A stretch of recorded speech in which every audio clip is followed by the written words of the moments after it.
أهلا بيكم في حلقة جديدة من بودكاست سناكس وعي.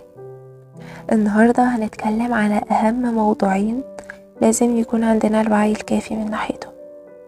أول حاجة إزاي تقول لأ، ولأ دي بمثابة حدودك النفسية. فأول نقطة وأهم نقطة ويعتبر من أهم الحلقات، اتعلم تقول لأ. وتاني نقطة إزاي تعرف إنك شخص مهم.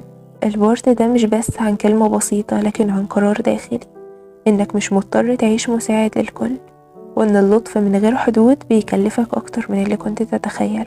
نتكلم عن إزاي تعرف الفرق بين المساعدة والاستغلال، وليه الناس مش هتزعل منك لو قلت لأ، وإزاي تقولها بابتسامة وتحافظ على احترامك واحترام. تعالى نكسر وهم لو قلت لأ الناس هتزعل. خلي حلقة النهاردة تكون أول خطوة إنك تقول آسف، دي مش شغلتي. الكلمة الصغيرة اللي بتخوف ناس كتير، بتخوفك تزعل حد، وبتخوفك ياخدوا عنك فكرة انك اناني، وبتخوفك تفقد حبهم واهتمامهم او حتى وجودهم. لكن السؤال هنا، هو انت موجود في الحياة دي عشان ترضي كل الناس؟ طب هو عشان تقول نعم لكل حاجة وكل طلب؟ طب عشان تستهلك نفسك وتنسى احتياجاتك؟ كل مرة بتقول فيها حاضر وماشي وانت من جواك مش عايز، انت مش بتساعد، انت بتيجي على نفسك وبتقلل منها لحد ما هتمحي قيمة وجودها في نظرك قبل نظر اي حد. طيب يعني ايه اصلا حدود نفسية؟ الحدود النفسية ببساطة هي الخط اللي بترسمه حوالين نفسك، اللي بيقول انا هنا، ودي مساحتي، وده حقي، وده راحتي. مش كل الناس تستاهل تدخل جوه حدودك، ومش كل موقف يستاهل تتنازل فيه عن نفسك. طيب ازاي تقول لأ؟ أول خطوة لازم تصدق إن لأ مش غلط، ولأ مش أنانية، ولأ مش قلة ذوق. لأ ببساطة هي احترام، احترام ليك، لوقتك، لطاقتك، لجسمك، لأحلامك. تاني خطوة، اعرف حدودك الأول. طيب احنا عرفنا ايه أصلا معنى الحدود النفسية. اعرف انت بالنسبة لك حدودك النفسية عبارة عن ايه. يعني اسأل نفسك ايه اللي بيريحني، ايه اللي بيستنزفني، ايه الحاجات اللي مش قادر اقولها حاضر وماشي وغصب عني باجي على نفسي فيها كل مرة. تالت خطوة، ابدأ تتدرب تقول لأ، بس بهدوء. مفيش داعي للعدوانية ولا التبرير الكتير. التبرير بمعنى انك تقول عشان كذا واصل كذا، مفيش داعي لده كله.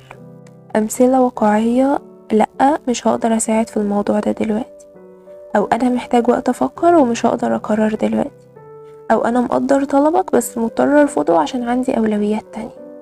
كل مرة هتقول لأ هيجيلك احساس بالذنب، وهتسمع صوت جواك بيقولك يا خسارة، كان لازم تساعد، كان لازم توافق، افرض زعل دلوقتي، افرض دلوقتي حصل كذا، ما ينفعش ترفض، ما ينفعش كنت ترفض. لكن اعرف ان ده صوت التعود مش صوت الحكمة. لأ مش قلة ذوق، لأ هي أداة لحماية نفسك ولحدودك النفسية. الناس اللي بتحبك بجد هتحترم حدودك، واللي يزعل منك عشان قلت لأ غالبا كان بيستغلك أصلا مش بيحبك. المطلوب منك في نهاية الحلقة دي عن البورت ده بالذات، انك تبدأ تتدرب. فكر في موقف واحد بس كان نفسك فيه تقول لأ ومرضتش.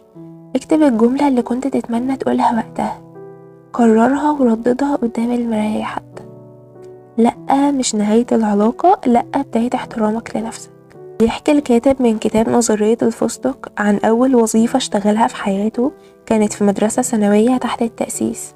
بيقول كنا بس 5 معلمين ومدير وفراش، وكلنا بنتقاسم غرفة واحدة، ولأني كنت أصغرهم سنا كنت مؤمن بفكرة التعاون والعيلة الواحدة.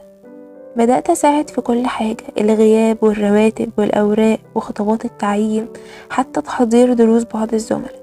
مش لأني ضعيف، لا، بس كنت طيب وبحب أساعد. بس يوم من الأيام جه لينا وكيل جديد ما يعرفنيش، ومفيش بينا عيش وملح ولا العشم اللي يخليه يطلب مني حاجة. بس هو طلب مني بكل بساطة أعيد كتابة مسيرات الرواتب من جديد. رماها على مكتبي ومشي. والأول مرة قلتها لأ، اعملها بنفسك، وبكل هدوء وبكل ثقة. ورغم اني حسيت للحظة اني كنت قاسي، إلا ان ردة فعل المدير كانت مضحكة، وقال أنا كنت مستني اللحظة اللي هتنفجر فيها وتقول لأ.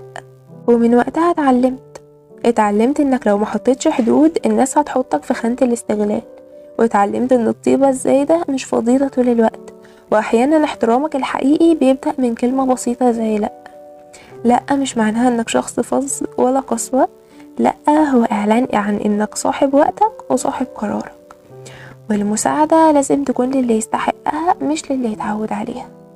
عشان كده النهاردة جرب تقول لا بابتسامة، ومش لازم تبرر ومش لازم تعتذر زي ما قلتلك، بس لازم تحمي نفسك. تاني بورد عايزين نتكلم عنه وهو ازاي تعرف انك شخص مهم. البورد ده لطيف وصغير، ممكن يساعدك تعيد تفكير تاني في كذا حاجة في حياتك. في ناس لو غابوا محدش بيلاحظ، ولو حضروا مفرقوش في حاجة. ناس وجودهم زي عدم، والغريب ان اغلبنا عايش كده ومش واخد باله، داخل منظومة، شغال في وظيفة، بياخد راتب بس من غير اثر حقيقي. السؤال اللي لازم تسأله لنفسك هو هل وجودي مهم؟ هل انا بقدم فرق؟ الموظف الحقيقي مش اللي يحضر ويسجل بصمة، والموظف هنا مثال. ايا كان دورك في الحياة، مش اللي يحضر ويسجل بصمة ويمشي.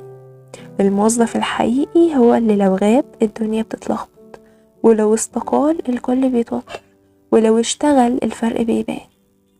اعرف انك مهم لو مديرك بيعرض عليك شغل اضافي ومكافآت من غير ما يشرح لك ليه، او زمايلك بيستشيروك في المشاكل مش بس في القهوة، والعملاء بيطلبوك بالاسم زي ما انت بتروح لحلاقك المفضل كده. انت اللي بتخلق حلول وتوفر وقت وفلوس للمكان اللي شغال فيه. ولو لقيت نفسك بتفكر تسيب وظيفتك وتبدأ مشروعك مش خوفا من الوظيفة لكن ثقة في نفسك، فانت مش بس موظف مهم، انت شخص ناضج ومستعد تتحول من تابع لصاحب قرار. واللي مش مهم في شغله عنده حل من اتنين: يا تشتغل وتتميز وتبقى رقم صعب، يا تشوف شغفك وتمشي ورا مشروعك. بس انك تفضل في النص مش هنا ولا هنا ده اكبر عيب ممكن تعيش فيه. قبل ما تطلب زيادة في الراتب اسأل نفسك هل هم يقدروا يستغنوا عنك ولا لأ. ولهنا خلصنا حلقة النهاردة. عزيزي المستمع، أتمنى يكون الأفكار اللي قلناها النهاردة غيرت وجهة نظرك ولو 1% ناحية أي حاجة في حياتك. وما تنساش اسمع، فكر، واتحرك.